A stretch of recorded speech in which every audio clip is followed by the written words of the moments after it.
નમસ્કાર વિદ્યાર્થી મિત્રો, good morning all of you. જય શ્રી કૃષ્ણ બધાને. કેમ છો બધા? ફાઇન. ઓકે.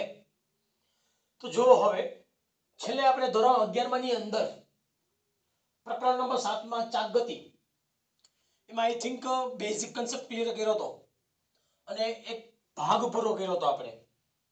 અને બીજા ભાગમાં એક થિયરી જોઈ ગયા હતા. આઈ થિંક કોણીય સ્થાનાંતર, કોણીય વેગ, કોણીય પ્રવેગ. હા કે ના? યાદ છે બધાને? ઓકે. તો હવે નેક્સ્ટ કન્સેપ્ટ લઈએ. બે સદિશોનો સદિશ ગુણાકાર. બે સદિશોનો સદિશ ગુણાકાર આપણે એક પણ થિયરી જોઈ ગયા હતા, પણ એની ઉપયોગિતા મારે જોવી છે. બે સદિશોનો સદિશ ગુણાકારની ઉપયોગિતા કઈ જગ્યાએ આપણને ઉપયોગી બની શકે? તો એમાં મુખ્યત્વે બે કન્સેપ્ટ છે. એક તો બળ યુગ્મની ચાક માત્રા અને બીજું છે કોણીય વેગમાન. તો આ બળ યુગ્મની ચાક માત્રા અને કોણીય વેગમાનની અંદર આપણે બે ભૌતિક રાશિઓનો સદિશ ગુણાકાર કરીશું. ક્લિયર? તો જોવો, પેલા એક વ્યાખ્યા આવે છે. બળ યુગ્મની ચાક માત્રા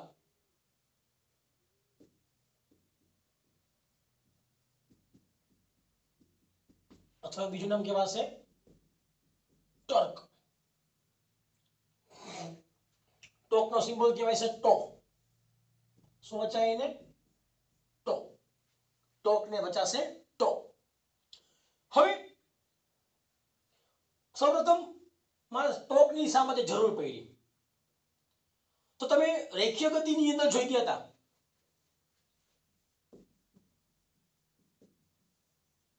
કોઈ એક પદાર્થ આપેલો હોય, જો આપેલ પદાર્થને અમારે રેખીય સ્થાનાંતરણ કરાવવું હોય, તમારે સ્થાનાંતરણમાં ફેરફાર કરવો હોય. સ્થાનાંતર અને સ્થાનાંતરણ બે વસ્તુ અલગ છે. સ્થાનાંતરણ એટલે શું? ક્યાંક ને ક્યાંક ગતિ થતી હોવી જોઈએ. જો સ્થાનાંતરણમાં ફેરફાર કરીશ તો રેખીય સ્થાનાંતરણ કરવા માટે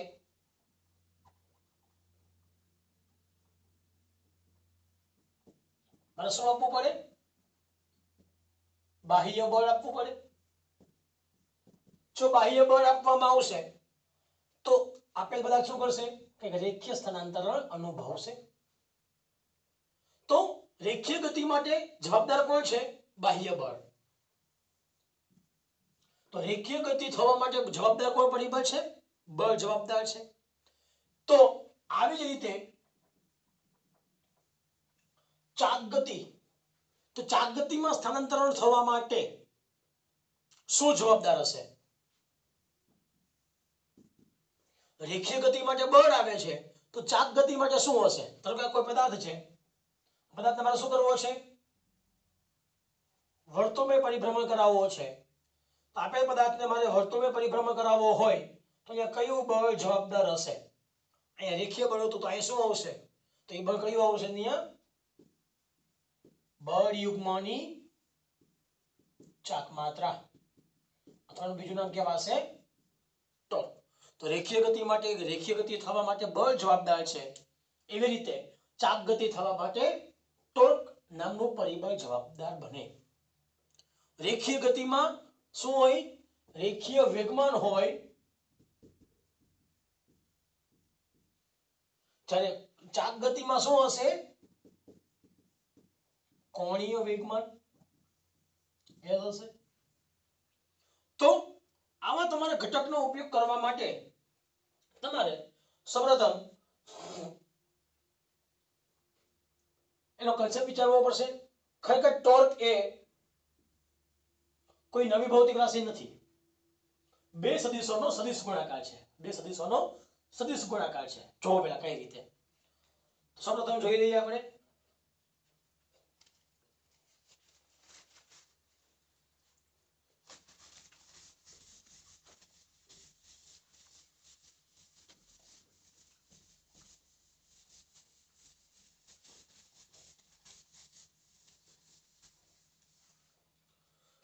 જો ટોર્ક, ધારો કે કોઈ એક કણ લઉં છું. આ યામાક્ષ પદ્ધતિ છે. આપેલ યામાક્ષ પદ્ધતિમાં કોઈ એક કણ લઉં છું. કોઈ કણ P છે, કયો કણ છે? P. કોઈ કણ P નો ઉદ્ગમ બિંદુની સાપેક્ષે સ્થાન સદિશ કયો છે? R. કોઈ બિંદુ P નો તો કોઈ કણ P નો ઉદ્ગમ બિંદુની સાપેક્ષે સ્થાન સદિશ R. હવે આપેલ કણ P ને મારે શું કરાવવો છે? કંઈક સ્થાનાંતરણ કરવું છે. જો મારે સ્થાનાંતરણ કરવું હોય, રેખીય સ્થાનાંતરણ કરવું હોય તો મારે શું આપવું પડશે? એના ઉપર કંઈક બાહ્ય બળ આપવું પડે.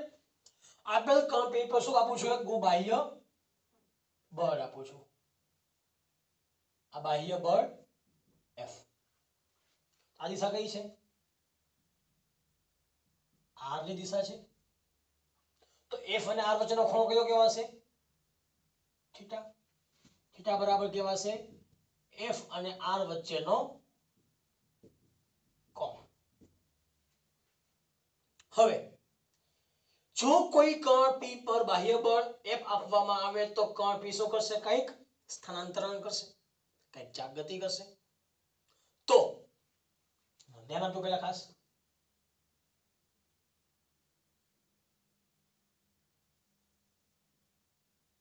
આ કોણ થીટા હોય તો આ શું કહેવાશે? આ પર શું કઈ છે? F ની દિશા છે, બાહ્ય બળની રેખા છે. આ કોણ થીટા છે. ધ્યાન આપજો ખાસ. આ કોણ થીટા હોય તો આ થીટા હોય તો આ કેટલાનો કહેવાશે? ખૂણો થીટાનો જ કહેવાય. આ પર કેટલાનો ખૂણો બનશે? થીટાનો ખૂણો બનશે. મિત્રો એક અહીંયા જોજો પહેલા ખાસ. અહીંયા રેખા OM લંબ શું દોરવામાં આવે? MP દોરવામાં આવે. OM લંબ શું દોરવામાં આવે? MP. જ્યાં M શું છે? લંબપાદ બિંદુ છે. M શું છે? લંબપાદ બિંદુ. તો OM લંબ શું દોરવામાં આવે? MP. તો માપખૂણો M કેટલા અંશનો બનશે? 90 અંશનો બનશે. તો ત્રિકોણ OMP માં માપખૂણો M બરાબર 90 અંશ હોય તો લખી શકાય sin થીટા બરાબર સામેની બાજુ છેદમાં કર્ણ. ચલો આપેલ ખૂણાની સામેની બાજુ કઈ છે? OM. કર્ણ કયો છે? OP. OM એમને OP એટલે કેટલા છે? OP બરાબર કેટલા છે? R. તો OM બરાબર લખી શકાશે R sin થીટા. એને શું કહેવાશે? આ લંબ. શું કહેવાય એને? R sin થીટા નું બીજું નામ શું કહેવાશે? R લંબ. લંબ સ્થાન સદિશ છે. શું કહેવાય એને? લંબ સ્થાન સદિશ. કોની સાથે? બળની કાર્ય રેખા સાથે. તો સ્થાન સદિશનો બળની કાર્ય રેખા સાથેનો લંબ તો કહેવાશે આ R લંબ. હવે મિત્રો હવે તમે બેઝિક કન્સેપ્ટ આપ્યો છે. હવે કરો સ્ટાર્ટ. ટોર્કની વ્યાખ્યા છે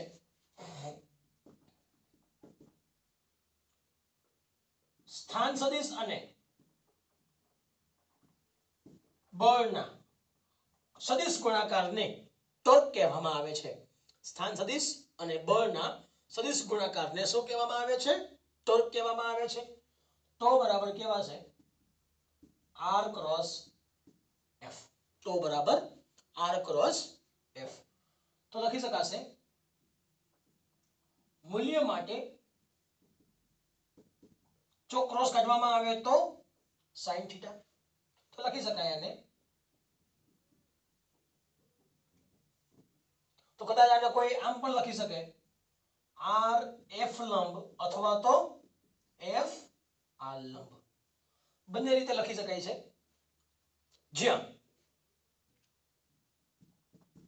ટોર્ક માટે એકમ લખવો હોય તો ટોર્ક માટે એકમ અંતરનો એકમ મીટર, બળનો એકમ ન્યૂટન. તો શું કહેવાશે? Newton into metre. જે કોને સમતુલ્ય છે? કાર્યના એકમ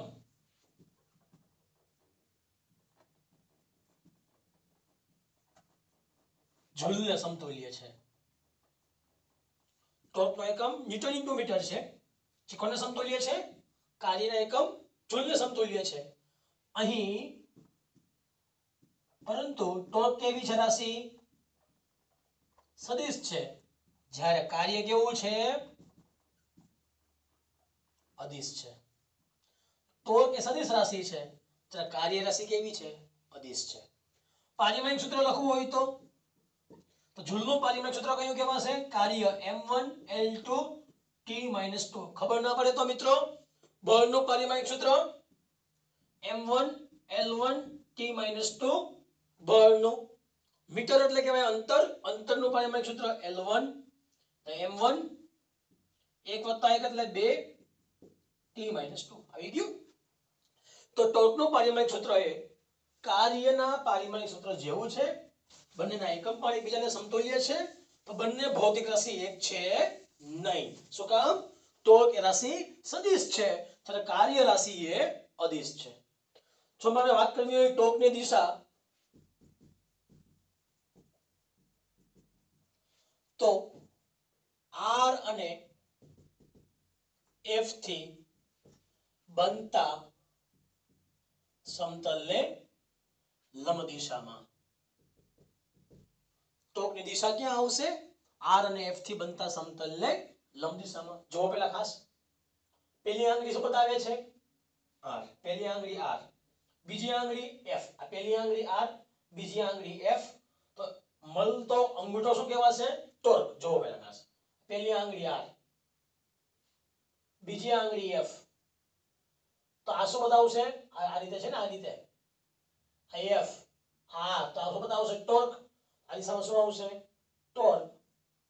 નહીં બતાવી દઉં છું ટોર્ક. મિત્રો દિશા ખાસ ધ્યાન રાખજો. પહેલી આંગળી r, બીજી આંગળી f.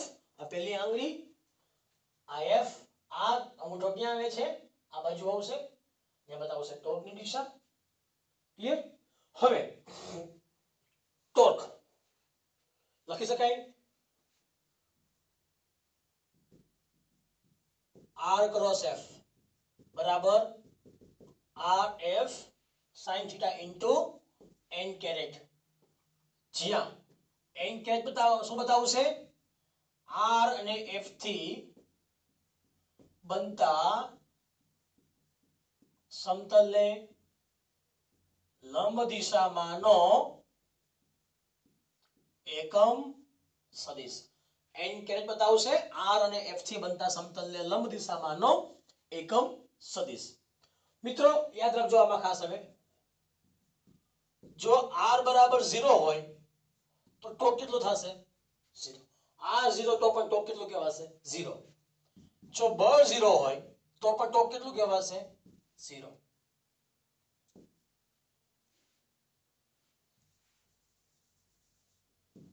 f is not equal to 0 તો પણ ટોર્ક કેટલો કહેવાશે? 0. r is not equal to 0 તો પણ ટોર્ક કેટલો કહેવાશે? 0. ત્રીજી શક્યતા r0 f0 તો પણ ટોર્ક કેટલો મળશે આપણને? 0. ચોથી શક્યતા r is not equal to 0 f is not equal to 0 છતાં પણ થીટા કેટલા હોય? 0 અથવા તો 180 ડિગ્રી હોય. જો બળ અને સ્થાન સદિશ પરસ્પર એકબીજાને પ્રતિસમાંતર હોય, અથવા તો આપેલ બળ ક્યાં હોય? સ્થાનાંતરની દિશામાં હોય. બળ અને સ્થાનાંતર એક દિશામાં હોય અથવા તો પ્રતિસમાંતર હોય, તે સમયની અંદર પણ ટોર્ક કેટલો મળશે? 0 મળશે. તો ટોર્ક શૂન્ય હોવા માટેની શરત પહેલું, કાં તો સ્થાન સદિશ 0 હોવો જોઈએ, કાં તો બાહ્ય બળ 0 હોવું જોઈએ, અથવા તો સ્થાન સદિશ અને બળ વચ્ચેનો ખૂણો θ બરાબર 0 એટલે કે બંને એકબીજાને સમાંતર હોય, અથવા બંને એક જ દિશામાં હોય, અથવા θ બરાબર 180 એટલે કે ભાઈ સ્થાન સદિશ અને ટોર્ક પરસ્પર પ્રતિસમાંતર હોય, અથવા તો પરસ્પર વિરુદ્ધ દિશામાં હોય. તો દરેક કિસ્સાની અંદર ટોર્કનું મૂલ્ય કેટલું થશે? 0 થશે. ક્લિયર? તો આ વાત થઈ ગઈ તમારી ટોર્કની. મિત્રો મેં ખાલી માત્ર એક જ કર્ણની વાતચીત કરી. તો ખરેખર ચાકગતિ થવા માટે એક કરતા વધારે કણ જવાબદાર હોય, પણ સમગ્ર પદાર્થ દ્રઢ હોવાથી, જો પદાર્થ સમગ્ર દ્રઢ હોય, સમગ્ર પદાર્થ દ્રઢ હોવાથી પદાર્થ શેનો બનેલો હશે? એક કરતા વધારે કણનો બનેલો હોય. ઓકે ને? જો પદાર્થ એક કરતા વધારે કણનો બનેલો હોય તો તમારે એ સમયમાં તમારે કણ એક કરતા પણ વધારે લેવા પડે. તો એ પછી આપણે એનો અભ્યાસ કરશું. આ જ થિયરી ઉપરથી ભેગું લઈ લઈએ કોણીય વેગમાન. શું લઈ લઈએ થિયરી આપણે? કોણીય વેગમાન. જો પેલા દસ સેમ ટુ સેમ થિયરી જાણા જેવી જ.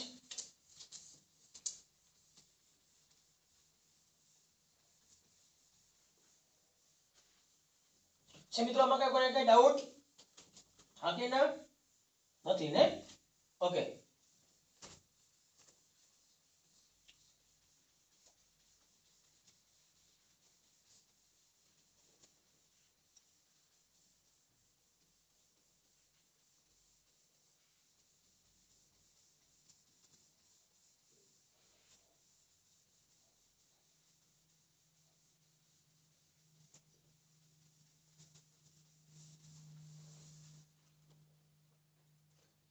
હવે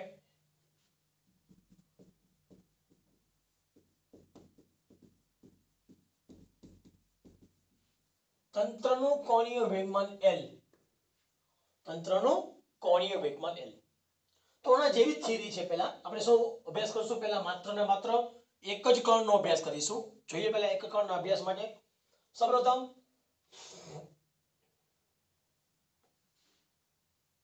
બંને theory same to same theory છે.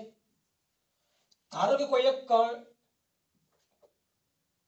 નામ લઈએ છીએ એને કેપિટલ P, અથવા નામ આપી દઈએ એને કેપિટલ A. કોઈ એક કણ A નો ઉદ્ગમ બિંદુઓની સાપેક્ષે સ્થાન સદિશ કયો છે? કોઈ એક કણ A નો ઉદ્ગમ બિંદુની સાપેક્ષે સ્થાન સદિશ કયો છે? R છે. હવે ધારો કે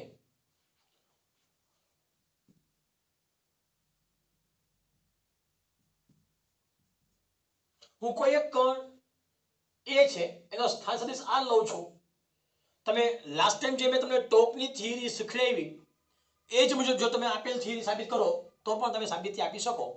બીજી રીત લઉં છું, જે તમારો ઉદાહરણ નંબર જોઈ લેજો ભેગા ભેગ. આઈ થિંક ઉદાહરણ નંબર 6 છે.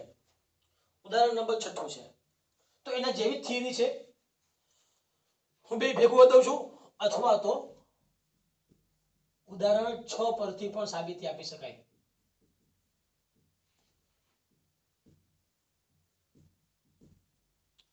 તો કોઈ એક કણ A નો ઉદ્ગમ બિંદુઓની સાપેક્ષે સ્થાન સદિશ R. હવે કણ A શું કરે છે કે ચાકગતિ કરે છે. જો કણ એ ચાકગતિ કરતો હોય તો ચાકગતિ થવા માટે એને શું હોવું જોઈએ? કોણીય વેગ હોવો જોઈએ.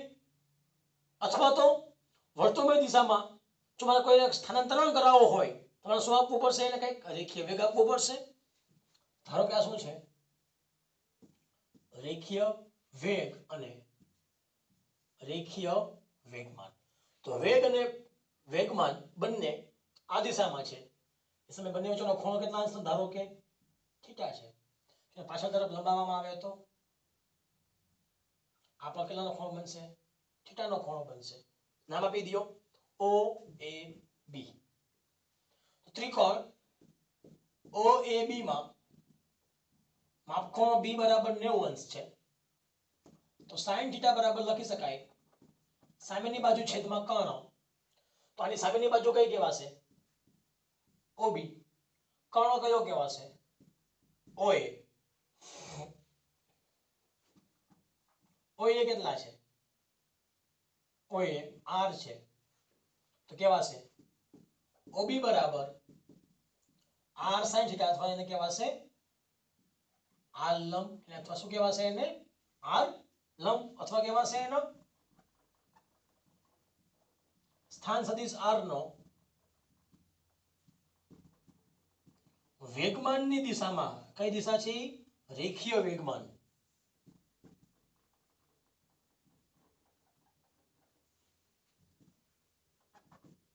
દિશામાંનો લંબ સદિશ, સ્થાન સદિશ r નો રેખીય વેગમાનની દિશામાંનો લંબ સદિશ. તો હવે વ્યાખ્યા ફરી પાછી બોલું છું. કોણીય વેગમાનની વ્યાખ્યા. કોણીય વેગમાન કહેવાશે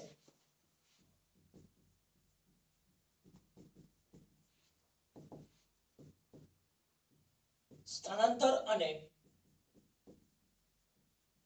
રેખીય વેગમાનનો સદિશ ગુણાકાર.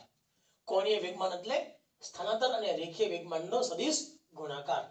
કોણીય વેગમાન કહેવાય L, સ્થાનાંતર કહેવાશે R, રેખીય વેગમાન કહેવાશે P.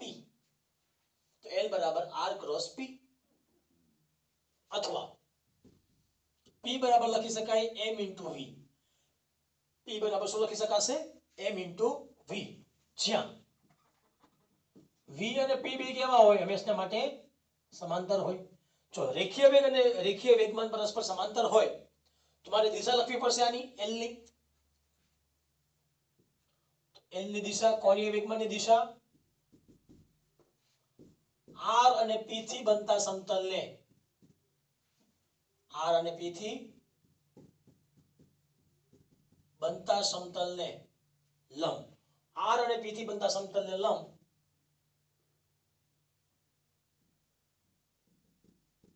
દિશામાંનો સદિશ. અચાનક આગળ લખવું હોય તો n કેરેટ શું આવશે? R અને P થી બનતા સમતલને લંબ દિશામાંનો એકમ સદિશ. R અને P થી બનતા સમતલને લંબ દિશામાંનો એકમ સદિશ. એકમ લખવો હોય તો જો R નો એકમ મીટર, દળનો એકમ કિલોગ્રામ, વેગનો એકમ મીટર છેદમાં સેકન્ડ. કેમ લખી શકાય એને? Kilogram metre square second inverse, અથવા બીજું નામ કહેવાશે એને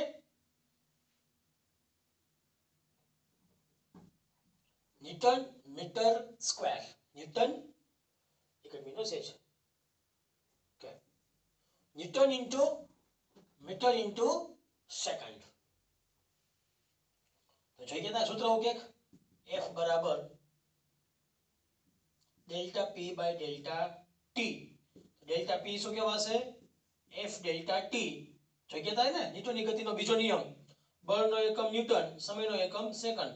તો વેગમાનનો એકમ શું કહેવાય? બીજો એકમ વેગમાનનો ન્યૂટન ઇન્ટુ સેકન્ડ. બીજો એકમ શું આવશે? અંતર. લખી શકાય newton second into metre. Clear? ચાલશે બંને. પારિમાણિક બીજો એકમ લખી શકાશે. ધ્યાન આપજો હવે ખાસ. પારિમાણિક સૂત્ર લખવું હોય તો કિલોગ્રામનું પારિમાણિક સૂત્ર m1, મીટર હોય તો L2, સેકન્ડ હોય તો T-1. જે એકમ લખવું હોય તો બીજો એક ટોર્ક ઉપરથી લખી શકાશે joule into second. Joule into second. હવે કોણીય વેગમાન 0 ક્યારે થશે? R 0 હોય, P 0 હોય તો L કેવા થશે? 0 થાય. R 0 છે, P 0 નથી તો પણ L કેવા થશે? 0 થશે. R 0 નથી પણ P 0 છે તો પણ L કેવા થશે? 0. અથવા તો લખી શકાય આને જો ક્રોસ કાઢવામાં આવે તો ઇન્ટુ શું લાગશે? n caret. તો લખી શકાય જો થીટા બરાબર r is not equal to 0, p is not equal to 0, પણ થીટા ઇઝ ઇક્વલ ટુ 0 અથવા તો 180 ડિગ્રી તો પણ કોણીય વેગમાન કેટલું થશે? 0 થશે. હવે ધ્યાન આપજો મિત્રો ખાસ. આમાં મને સાબિતી આપવી છે. ચલો સાબિતી કેમ આપી શકાય? આ તો મેં તમને ખાલી માત્ર ઔપચારિક વાત કરી છે, જે તમને બુકમાં સાબિતી આપી છે. હવે સાબિતીથી આગળ એક સ્ટેપ આગળ જઈએ. મેં તમને કીધું એમ અને શું કહેવાશે? L ને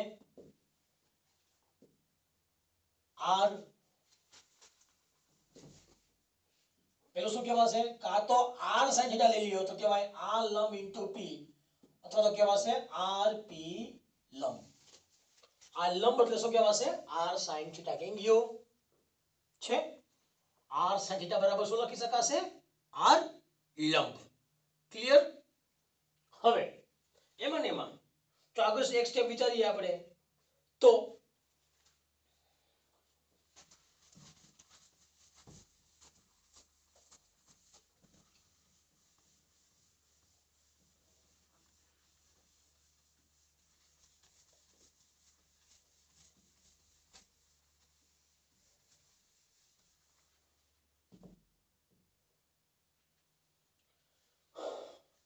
n બરાબર કેટલા છે?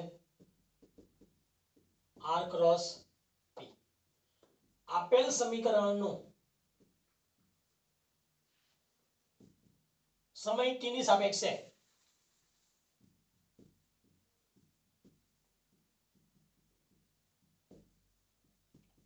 વિકલન લેતા, જો આપેલ સમીકરણનું સમય t ની સાપેક્ષે તમે વિકલન લઈ લ્યો તો કેવાશે? dl/dt is equal to d/dt r cross p, અથવા લખી શકાય એને r ક્રોસ mv. હવે dl/dt એમને હવે ધ્યાન આપજો ખાસ.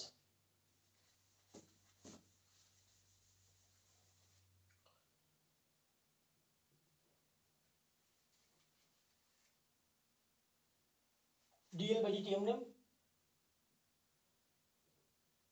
અહીં પેલા આપી દો dr cross dt cross p એમને વત્તા, હવે d કોને આપી દો? p ને આપી દો તો r એમને ક્રોસ dp/dt. d/dt લઈ જાઉં છું અંદર તો હવે dr/dt શું કહેવાશે? વેગ v.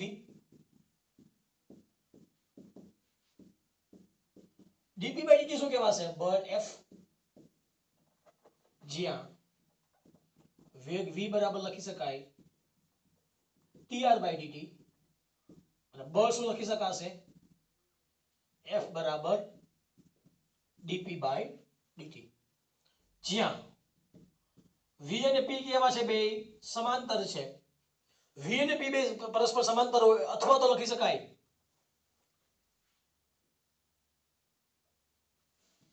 v ક્રોસ p બરાબર શું લખી શકાય? v p બરાબર લખી શકાય mv. p બરાબર શું લખી શકાશે? mv. વેગમાન p બરાબર mv. દળ અને વેગના ગુણાકારને વેગમાન કહેવામાં આવે છે. આપણે ગઈકાલે થિયરી જોઈ ગયા હતા લેક્ચરમાં. જો બંને સદિશોનો સદિશ ગુણાકાર કરવામાં આવે, જો બંને સદિશો એક જ હોય, i cross i, j cross j, k cross k, જો બંને સદિશો પરસ્પર સમાંતર હોય, બંને સદિશો પરસ્પર એક જ દિશામાં આવેલા હોય, તો એવા સદિશોનો સદિશ ગુણાકાર હંમેશા માટે કેવા થાય? 0 થાય. બંને સદિશો પરસ્પર સમાંતર હોય અથવા બંને સદિશો એક જ હોય તો એક જ સદિશોનો સદિશ ગુણાકાર કરતા જવાબ કેવો મળશે? 0 મળશે. તો જવાબ કેટલો કહેવાશે? 0. ઉપરાંત r ક્રોસ f શું લખી શકાશે? ટોર્ક. તો લખી શકાશે અહીંયા dl/dt is equal to 0 plus τ. જવાબ કેટલો મળશે આપણને? τ. તો આપણને ન્યૂટનની ગતિનો બીજો નિયમ મળશે અહીંયા ચાકગતિ સ્વરૂપમાં. કોણીય વેગમાનના ફેરફારનો સમય દર, કોણીય વેગમાનના ફેરફારનો સમય દર એ શું બતાવે છે? ટોર્ક બતાવે છે. કોણીય વેગમાનના ફેરફારનો સમય દર એ ટોર્ક બતાવે છે. જ્યાં જો તંત્ર એક કરતા વધુ કણનું બનેલ હોય તો શું લખી શકાશે? કુલ ટોર્ક τ બરાબર τ1 plus τ2 plus τ3 plus dot dot dot dot dot dot dot plus τn. તો ટોર્ક કેમ લખી શકાશે?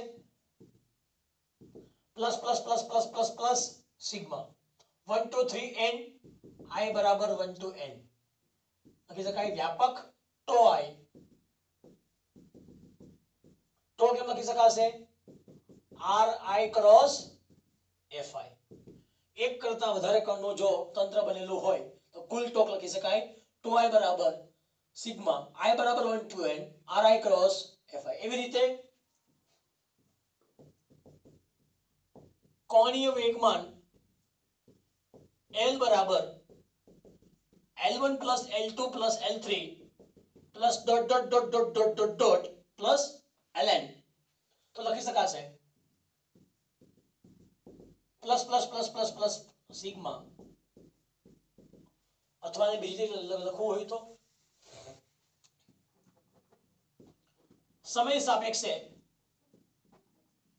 વિકલન લેતા તો લખી શકાશે dl to by dt is equal to dl1 by dt1 plus dl2 by dt plus dl3 by dt dot dot dot dot dot dln by dt તો લખી શકાય dl total બરાબર અને લખી શકાય ટોક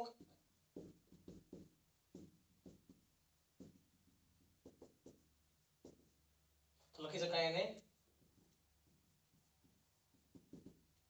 સિગ્મા ટો i બરાબર 1 to n કે ભાઈ કુલ ટોક થઈ ગયું સાબિતી એમાં પણ પ્રશ્ન હવે એ થાય અહીંયા કે કુલ ટોક છે શેનું મિશ્રણ હોય ઇન્ટરનલ ટોક વત્તા એક્સટર્નલ ટોક કુલ ટોક કોનું સમતુલ્ય છે આંતરિક ટોર્ક અને બાહ્ય ટોર્ક આપણે લાસ્ટ ટાઈમ પણ જોઈ ગયા હતા રેખીય વેગમાન સંરક્ષણ નિયમની અંદર કોઈ પણ તંત્ર હોય કોઈ પણ તંત્રની અંદર આવેલા કણો એકબીજા ઉપર કંઈક આંતરિક બળ લગાડતા હોય છે પરંતુ રેખીય ગતિ માટે માત્ર ને માત્ર આપણે બાહ્ય બળ જ જવાબદાર ગણીએ છીએ આંતરિક બળ તો સમતુલ્ય કેવું થતું હોય 0 જો આંતરિક બળ સમતુલ્ય 0 થતું હોય જ્યાં તંત્રમાં F ઇન્ટરનલ કેવું હોય 0 હોવાથી તો ઇન્ટરનલ પર કેવું થશે 0 થશે માટે ગણતરીમાં માત્ર શું લેવું બાહ્ય ટોર્ક જ લેવું શું લખી શકાય તો એક્સટર્નલ બરાબર ટો બરાબર dl by dt એટલે જ્યારે કોઈ પણ તમને કોઈ સ્પેસિફિક ઉલ્લેખ કરવામાં ન આવે એ સમયે તમારે માત્ર ને માત્ર ટોકને બાહ્ય ટોક જ કરવાનું રહેશે આંતરિક ટોકનો કે ઉલ્લેખ કરવાનો આવશે નહીં ક્લિયર છે કે આ માટે કઈ ડાઉટ નથી ને ઓકે તો હવે